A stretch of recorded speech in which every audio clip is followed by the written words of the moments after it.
Как убрать негатив из вашей жизни? Нужно уходить от этого. Нужно уходить от тех людей, которые вам несут негатив. Нужно поставить точку на том, что вам несет негатив, и жить своей жизнью. Планировать жизнь, то есть без тех людей, которые вам а, вредят. И сделать этот выбор без сомнений. Вас, если боитесь, что у вас не будет сил, силы будут, силы появятся, если поставите точку на вот том, что несет вам негатив. Но в будущем это не означает, что вам нужно там, например, делать выбор в то, чтобы вы там ушли на новое место работы, новое место, на новое жилье себе стали искать, чтобы, так сказать, переменив место, изменится ситуация. Нужно ставить точку вот с теми, кто несет негатив, и идти в новое. Каким образом?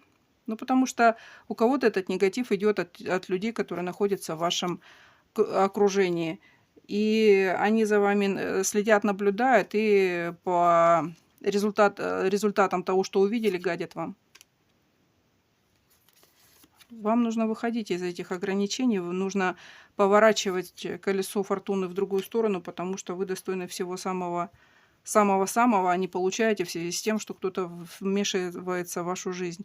Кто-то за вас делает выбор, кто-то вам ставит ограничения. Эти люди перед вами виноваты. Вы ни в чем не виноваты. Виноваты перед вами люди. И у вас, кстати, если решитесь поставить точку и пойти в новое, например, там чистку сделать, у вас все получится, у вас прорыв будет.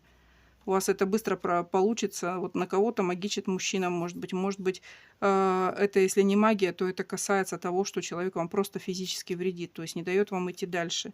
Может быть, удерживает там вас удерживают дети, например, от этого мужчины, который вам вредит.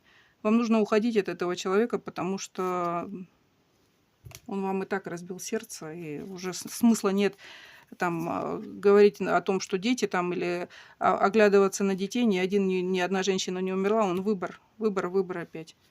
То есть ваш тупик чисто ваш выбор. Если вы там думаете о том, что дети каким-то образом выровнят ваши отношения, то нет.